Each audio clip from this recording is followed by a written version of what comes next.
দেখে একজন কমেন্ট করেছিল, এক্স্যাক্ট কমেন্টটা আমার ঠিক মনে নেই, আমি এখানে দিয়ে দেবো। তো কমেন্টটা করেছিল যে শুধু কি ছেলে হয়েছে বলেই এরকম আয়োজন করা হয়েছে? তোমার কথা শুনে মনে হলো যে ছেলে হয়েছে বলে এরকম করা হয়েছে।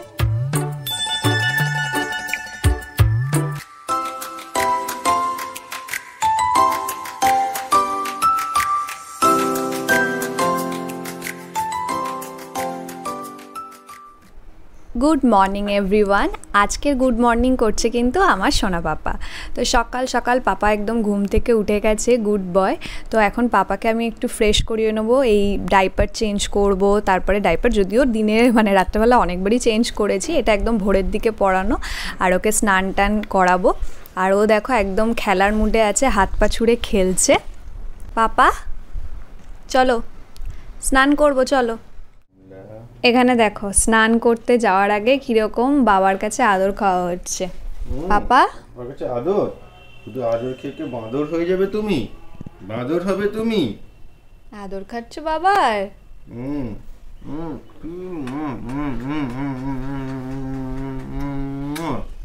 ওলে বাবালে, বাবার দিকে তাকিয়ে আছো, কি দেখছো?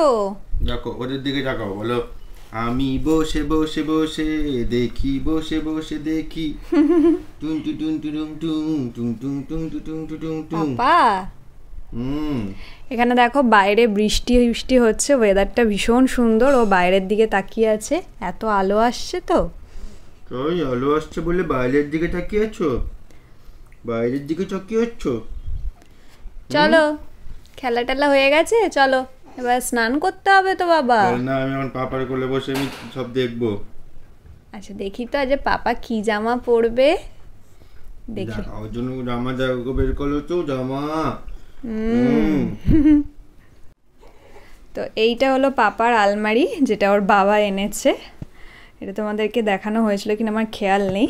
তো এর মধ্যেই সমস্ত পাপার জিনিসপত্র গোছানো আছে। দেখি কি জামা আজ পাপাকে পরানো যায়। তো আলমারির ওপরের তাকটাতে এরকম ওষুধপত্র এই জিনিসগুলো আছে, নিচের তাকে ওর এইসব জামাকাপড় গুছানো, তার নিচের তাকে হচ্ছে ওর কম্বল আর হচ্ছে ওর ডক্টরের কিছু জিনিস আছে, আর তার নিচে ডাইপারগুলো রাখা। তো এখান থেকেই আজকের বার করি। বেশিরভাগ দিনই সব নতুন নতুন জামা পরছে, কারণ ওর বাবা বলেছে একদম সব নতুন নতুন জামা ওকে সবসময় পরাবে। আজকে দেখি কি জামা পরানো যায়। তো পাপার জন্য এই জামাটা আজকের বার করলাম। এই জামাটা দিয়েছে ওর ভালো মা, দেখো হাতি কি সুন্দর। আর আমি চেষ্টা করি দুপুরবেলা ওকে এই কাঁধে ফিতে বাঁধা জামাগুলো পরাতে, দুপুরবেলাটা একটু গরম থাকে তো, আর তার সাথে ম্যাচিং এই ল্যাঙ্গোটটা। তো আজকের ব্রেকফাস্টটা তোমাদেরকে দেখিয়ে দিই। আজকে একটু অন্য রকমের ব্রেকফাস্ট, অনেক দিন পর একটু লুচি খাচ্ছি। তো লুচি আর এখানে হচ্ছে ডিমের কষা, ডিমের কষা বলা ভুল, ডিমের ঝোল। তো সেটাই আজকে ব্রেকফাস্ট করব। আর এদিকে পাপা তো ঘুমায়নি, ওকে কোলে নিয়েই খেতে হচ্ছে। দেখো এই জামা তুলে দিচ্ছিস, ভিডিও করতে দেখি জামা তুলে দিচ্ছিস। ভিডিও হচ্ছে বাবা, জামা তুলে দিচ্ছ? তো ও থাকুক, ছোট বাচ্চা নিয়ে কিচ্ছু করার নেই। তো এভাবেই আমাদেরকে এখন খেতে হবে। চলো। আসলে কি বলতো, আমরা দুজন তো ওকে ধরা, ওকে স্নান করানো, তার সাথে ভিডিও করা খুব একটা পসিবল হয়ে ওঠে না, তাই জন্য স্নান করাটা দেখাতে পারলাম না। ওকে দেখো এখন গা মুছিয়ে দিচ্ছে। আর আমাদের এই বারান্দা বলছি সরি, আমাদের এই ঘরের যে জানলাটা আছে সেখানে খুব সুন্দর রোদ আসে। দেখো পাপার রোদে কি সুন্দর খেলছে। স্নান হয়ে গেছে বাবা। চলো এবার একটু জামা পরে নেবে, চলো। হাতি জামা পরবে তো আজকে, স্পাইক করে দেখিয়ে দাও সবাইকে। বল না, এরকম বাজে হেয়ারস্টাইল করবে না। চলো চলে এসো, চলো জামা পরবে, চলো। তো এখানে দেখো পাপা স্নান হয়ে গেছে, আমি ওকে কোলে করে নিয়ে আছি। এবার হচ্ছে ওকে একটু খাইয়ে দেবো, খাইয়ে দিয়ে ওকে ঘুম পাড়িয়ে দেবো। কি দেখছো এরকম রাগি রাগি চোখে, কি দেখছো? খিদে পেয়েছে? তো চলো ওকে একটুখানি খাইয়ে দিয়ে ঘুম পাড়িয়ে দিই। খাওয়ানোর আগে ভাবলাম পাপার ড্রেসটা একবার তোমাদেরকে দেখাই। এই দেখো এই হাতি জামাটা পরেছে, যেটা দিয়েছে ওকে ওর ভালো মা। হ্যাঁ এই তো বাবা, খাওয়াবো। এই পুরো সেটটাই ওর ভালো মা দিয়েছে। দেখো কি মিষ্টি লাগছে ওকে। এবারে ওকে একটু খাইয়ে দেবো, খাইয়ে দিয়ে হচ্ছে আমার অনেক কটা কাজ আছে। এদিকে হচ্ছে এক বালতি জামা কাপড় আছে ওরই টয়লেট করা, কারণ ওকে সবসময় তো হাগিস পরাই না, শুধু রাত্রেবেলার টুকুনির জন্যই পরাই। তো এরপরে হচ্ছে ওকে খাইয়ে টাইয়ে দিয়ে ওগুলো ধুতে হবে। দেখতে দেখতে জানো কত বেলা হয়ে গেছে। ওকে ঘুম পাড়িয়ে দিলাম, আমি যেই উঠে গেছি ও আবার উঠে গেল। মানে ওর হচ্ছে এমন একটা স্বভাব হয়ে গেছে দুপুরবেলা করেও আমাকে ওর পাশে ঘুমাতে হবে, না তো ওর হবে না। তো যাই হোক, আমি কয়েকটা জামা কাপড় যেগুলো সব কাচার ছিল সেগুলো সব কেচেছি, কিন্তু ড্রাইটা করবো ওয়াশিং মেশিনে, কারণ রোদটা প্রায় চলে যাওয়ার মতন। এই অবস্থায় ছাদে দিলে শুকাবে না, তাই ওয়াশিং মেশিনে ড্রাই করে নিলে কী হবে বলো তো, খানিকটা কাজ এগিয়ে থাকবে, মানে আজকের দিনেই শুকিয়ে যাবে। তো চলো ড্রাইটা করে নিই তাড়াতাড়ি। এই হলো জামা কাপড়। এই যে বালতিটা দেখছো এটা হলো পাপার। ওর তো জামা কাপড়গুলো রোজ ধুতেই হয়, এরকম যে কত বালতি ধুই সারা দিনে। আমি একা না, মানে মাও ধোয়, ওর বাবাও ধোয়।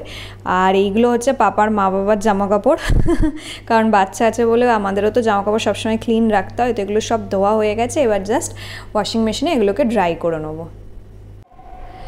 সেমি ওয়াশিং মেশিনের এই একটা সুবিধা, দেখো এই দিকটা হচ্ছে মানে এই পার্টটা শুধু ড্রাই করার, এই পার্টটা যেরকম হচ্ছে মানে একদম সাবান দিয়ে যেরকম কাচার, এই পার্টটা শুধু ড্রাই করার। তো এর মধ্যে পাপার জামা কাপড়গুলো দিয়ে দিয়েছি, এবার হয়তো 2 থেকে 3 মিনিট দেবো, দিলে মানে ড্রাই করে নিলেই একদম পুরোপুরি শুকিয়ে যাবে, আর একটুখানি হয়তো মেলে দিলেই হয়ে যাবে। চলো ড্রাইটা করে নিই তাড়াতাড়ি। এই যে এখানে আমি 2 মিনিট দিয়েছি, 2 মিনিটের মধ্যে এটা দেখো এরকম যে ঘুরছে, তাড়াতাড়ি ড্রাই হয়ে যাবে। আর ওরটা আগে করে নিচ্ছি, ওরটা হয়ে গেলে এই বালতিতে তুলবো, তারপরে হচ্ছে এই আমাদেরটা করব। দুটো আলাদা আলাদা করে উঠছি, যতই হোক বাচ্চার জামা কাপড় আর আমাদের জামা কাপড় একসাথে ধুইও না আর একসাথে মানে ড্রাইও করি না, দুটো আলাদা আলাদা করেই করি। তো দেখো ওর জামা কাপড়গুলো ড্রাই করা হয়ে গেছে, একদম শুকিয়ে গেছে। এগুলোকে আমি এখানে বালতি নিয়ে এখানে তুলে দিচ্ছি ওর জামা কাপড়গুলো। এরপরে হচ্ছে আমাদেরগুলো মেলবো। ও তোমাদের আরেকটা জিনিস দেখাই, দেখো আমার হাতে দেখতে পাচ্ছ এই যে সবুজ চুড়ি, কারণ শ্রাবণ মাস পড়েছে কাল থেকে। কালকে বুধবার ছিল, বুধবার দিনকেই আমি স্নান সেরে উঠে পড়েছি। জানি না এটা তোমরা কতকে মানো, বাট এটা আমি বিয়ের পর থেকে মানছি যে শ্রাবণ মাস পড়লে সবুজ চুড়ি হাতে পরি। এই দেখো, এবার দাঁড়াও এই জামা কাপড়গুলোও দিয়ে দিই। তো দেখো ছাদে এসছি, আমি চলে এসেছি, ও তো উঠে গেছে। ওর বাবা ওকে নিয়ে এবার ছাদে চলে এসেছে আমার পিছন পিছন। দেখো সে আবার দেখছে পাপা ছাদে ভালো মতন তাকাতে পারছে না, রোদ আলো মিলিয়ে মিশিয়ে। তো এখন চারিদিকটা ঘুরে ঘুরে দেখছে। সব দেখতে পাচ্ছি।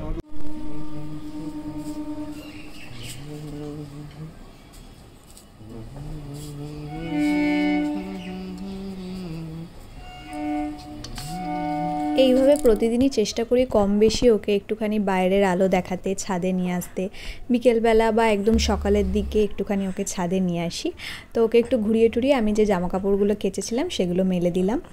সন্ধেবেলায় এখন ওই পাপার জামা কাপড়গুলো নিয়ে বসেছি। জামা কাপড় বলতে ওর ওই যে কাপড়গুলো আছে যেগুলো ধুয়ে দিয়েছিলাম, আর কয়েকটা জামাও আছে, সেগুলো এখন ভাঁজ করে নেবো, কারণ আবার তো ওগুলো লাগবে। রোজই ভাঁজ করা কাচা এই চলছে।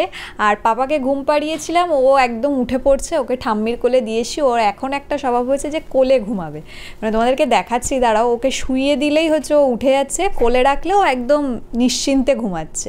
দাঁড়াও তোমাদেরকে দেখাই ও কীরকমভাবে ঠাম্মির কোলে ঘুমাচ্ছে। দেখো কেমন ঘুমাচ্ছে ঠাম্মির কোলে।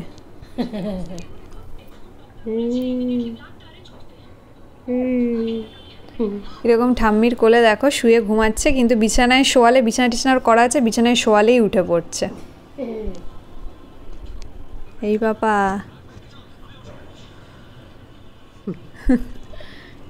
তো দেখতে পেলে ওর অবস্থাটা। এবার দেখো আমি এখানে এক গাদা জামা কাপড় নিয়ে বসেছি। এই দেখো খাটের অবস্থা এখন ঠিক এইরকম। বেশ কয়েকটা জামা কাপড় ভাঁজ করেছি, কয়েকটা কাপড় এখনও কয়েকটা করা বাকি। আর তার আগে আমরা হচ্ছে বেড কভারটা পুরো চেঞ্জ করেছি। বাচ্চা থাকলে যা হয় প্রায় মানে 2 দিন ছাড়া ছাড়া, বা বলতে গেলে অনেক সময় 1 দিন অন্তরই আমরা বেড কভারটা চেঞ্জ করে নিই। কারণ পাপার একটা সমস্যা হচ্ছে, ওর নিজের বিছানা যতই করে দিই ও ঠিক সেই সব ফেলে দিয়ে আমাদের মাঝখানে শোবে, আমাদের কাছে এসে শোবে, সেই কারণে। আর এই বেড কভারটার একটা জিনিস খুব ভালো, এটা ফ্লিপকার্ট থেকে কিনেছিলাম, 300 মতন নিয়েছিল, আমি তোমাদের মিনি ব্লগে দেখিয়েছিলাম। এর না একটা জিনিস খুব ভালো, মানে এর এই যে তলাটাতে দেখো, আমি তোমাদের দেখাতে পারছি কিনা জানি না, এই যে এটা পুরো একদম ইলাস্টিক টাইট, মানে বেড কভারটা একদম নড়বে না। এইটা দেখেই ওর বাবা কিনেছে ভালো বলে, যে মানে বিছানা একদম নড়বে না, একদম ফিক্স থাকবে। বেডশিট কুচকে গেলে একটুখানি প্রবলেম হয় তাই। আর এইদিকে মিস্টার প্রধান ঘর মুছছে। মাসি কিন্তু সকালে একবার মুছে দিয়ে গেছে, বাট তাও ওর মনে হয় যে বাচ্চা আছে যেহেতু ঘরে হাইজিন মেনটেন করাটা খুব দরকার, তাই জন্য ও এখন ঘর মুছছে। আর আমি এইদিকে নিয়ে বসেছি এই সমস্ত কাপড়গুলো, এগুলো সব ভাঁজ টাজ করে নিই। আমাদেরকে একটা কথা বলবো ভাবলাম, হঠাৎ করেই জামাকাপড় ভাঁজ করতে করতে মনে পড়লো, একটা কমেন্টস দেখলাম আজকে। আমি একটা শর্টস ছেড়েছিলাম, সেটা হয়তো তোমরা অনেকেই দেখেছো, শর্টস প্লাস বড় ভ্লগেও আমি শেয়ার করেছি যে যেদিনকে আমি ওই বাড়ি থেকে এখানে আসি, মানে পাপার মামার বাড়ি থেকে এখানে আসি, সেই দিনকে পাপার বাবা, ঠাম্মি, দাদা সবাই মিলে হচ্ছে, রাজদীপ দা, ওরা সবাই মিলে আমাদের ঘরটাকে খুব সুন্দর করে সাজিয়েছিল ফুল দিয়ে। এখানে সামনেটা ওয়েলকাম পাপা লিখেছিল, সিঁড়িটা সুন্দর করে ওয়েলকাম করা, এছাড়া ওই সিঁড়িতে বেলুন দেওয়া, তারপরে মা বাবা হচ্ছে ওর হাতে সোনার বালা পরিয়ে দিয়েছিল। তো সেই দেখে একজন কমেন্ট করেছিল, এক্স্যাক্ট কমেন্টটা আমার ঠিক মনে নেই, আমি এখানে দিয়ে দেবো। তো কমেন্টটা করেছিল যে শুধু কি ছেলে হয়েছে বলেই এরকম আয়োজন করা হয়েছে, তোমার কথা শুনে মনে হলো যে ছেলে হয়েছে বলে এরকম করা হয়েছে। তো আমি সেখানে ওনাকে কমেন্টে রিপ্লাই দিয়েছি, তাও আমার মনে হলো আমি এটা শেয়ার করি, মানে অন্যদের উদ্দেশ্যও বলা, যদি কারোর মনে এইরকম প্রশ্ন থেকে থাকে যে ছেলে মেয়ে বলে কোনো কথা নয়। দেখো আমার যখন স্বাদ হয়েছিল না, সেই স্বাদের দিন আমরা একটা জেন্ডার প্রেডিকশনের একটা ভিডিও বানিয়েছিলাম, সেটাও আমার চ্যানেলে আছে, তোমরা গেলে দেখতে পাবে। ওর বাবা মানে মিস্টার প্রধান সবসময় চেয়েছিল যেন মেয়ে হোক, মানে প্রথম থেকে, আমি যবে থেকে প্রেগনেন্সি ছিল তখন থেকে ও বলতো মেয়ে হোক, কারণ মেয়েরা হচ্ছে বাবার খুব আদুরে হয়। ছেলে হলে তো ভালো ঠিকই, কিন্তু ছেলেরা একটু, মানে সব ছেলে এক না বলছি না, কিন্তু বেশিরভাগ ছেলেরা একটু অবাধ্য হয়, একটু জেদি হয়, কিন্তু মেয়েরা হচ্ছে বাবার খুব আদুরে হয়, একদম মানে বলে না পাপা কি পারি ড্যাডিস প্রিন্সেস হয়। তো সেই জন্য ও চাইতো যে ওর একটা মেয়ে হোক।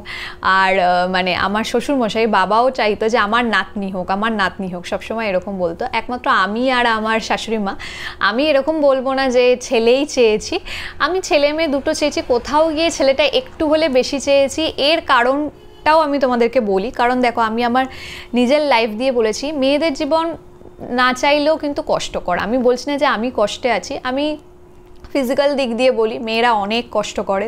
সাপোজ ধরো এই যে ডেলিভারিটাকে উঠলাম, একটা সি সেকশন থেকে উঠলাম, এটা কিন্তু যথেষ্ট পেইনফুল, কষ্টকর। এর আগে আমার একটা ওটি হয়েছে, সেটাও কষ্টকর, এবং সেটা আমার ওভারিয়ান সিস্ট ছিল। তো এগুলো তো মেয়েদেরই হয়, যে কোনো পিসিওডি বলো, সিস্ট বলো, মেয়েদের এখন পলিউশনের জন্য বলো বা সব কিছুর জন্য বলো, মেয়েদের মানে অনেক প্রবলেম।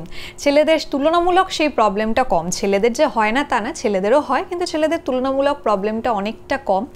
আরও একটা বড় রিজন হচ্ছে, আমরা হচ্ছে আমার মা বাবার মানে দুই মেয়ে, আমি আর আমার দিদি, তো আমরা যখন দুজনেই চলে এসেছিলাম মা বাবার কাছ থেকে, তো তখন হচ্ছে ভীষণ কষ্ট হয়েছিল। মানে দিদি যাওয়ার পরেও অতটা কষ্ট হয়নি যত কষ্ট হয়েছিল আমি চলে আসার পর, কারণ আমি মানে মেয়ে হয়ে ওদের সব কিছুর মানে ছিলাম, সব কিছুতে আমি বাড়ির সব কিছু কন্ট্রোল করতাম। আমার বাবা এখনও বলে যে বুকাই বাড়ির সব জিনিসকে কন্ট্রোল করতো, সব জিনিসগুলো দেখতো, হ্যাঁ সব কিছু ওরা করতো, কিন্তু আমি যেন কোথাও গিয়ে ওদের সবসময় পাশে থাকতাম। সেটা এখান থেকে হয়তো মোরাল সাপোর্ট দিতে পারি বাই ওভার কল বা কিছু, কিন্তু ওদের সাথে থাকাটা হয় না। এবার এখনও আমার চিন্তা হয় যে রাতের বেলা সাপোজ ওদের কোনো প্রবলেম হলো, কারণ ওদেরও তো বয়স হয়েছে, বা ওদের কোনো কষ্ট হলো, মানে আলটিমেট কী হবে, ওরা দুজনে একা আছে না ওই বাড়িতে, ভীষণ কষ্ট হয়, কিন্তু কিছু করার নেই।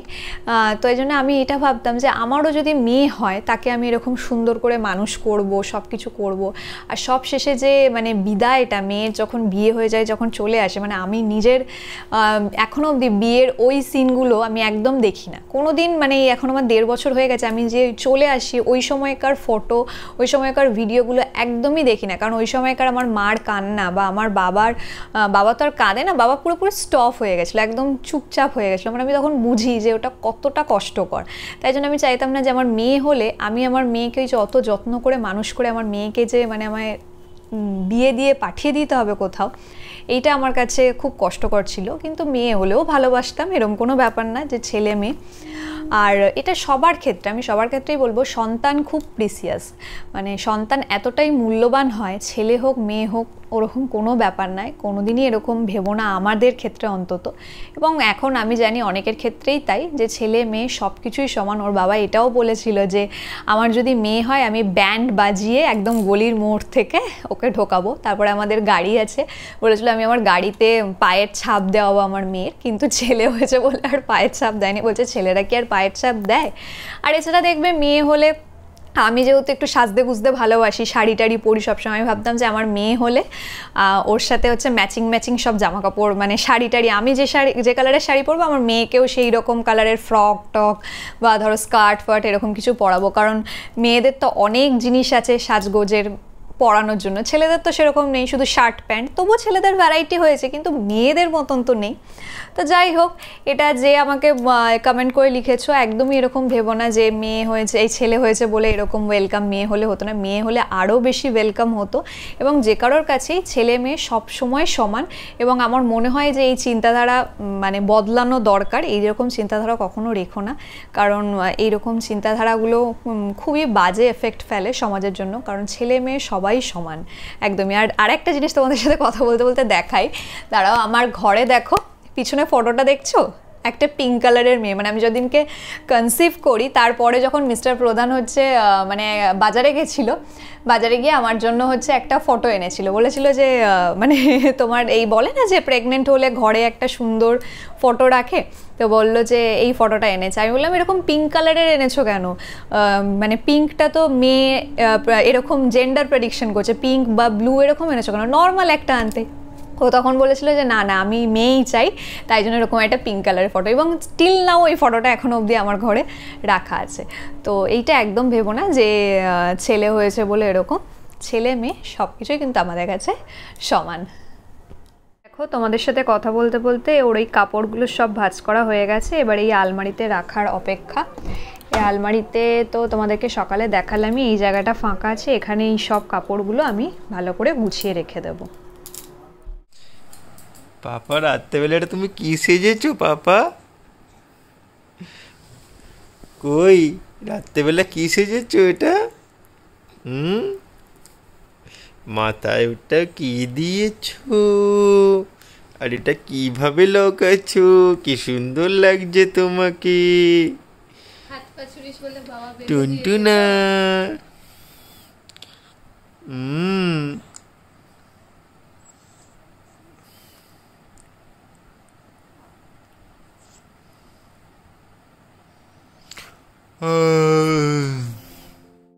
রাত্রেবেলা এখন পাপা খাওয়া দাওয়া হয়ে গেছে ওর, এখন ওর বাবার কাছে আদর খেয়ে ঘুমাবে। দেখো পাপা,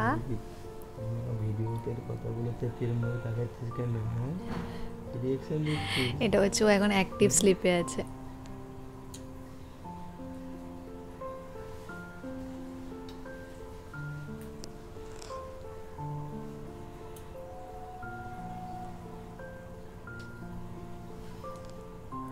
দিয়ে দাও একটা বাবা, সবাইকে গুড নাইট বলে দাও। এটা ঘুমিয়ে পড়েছো বাবা।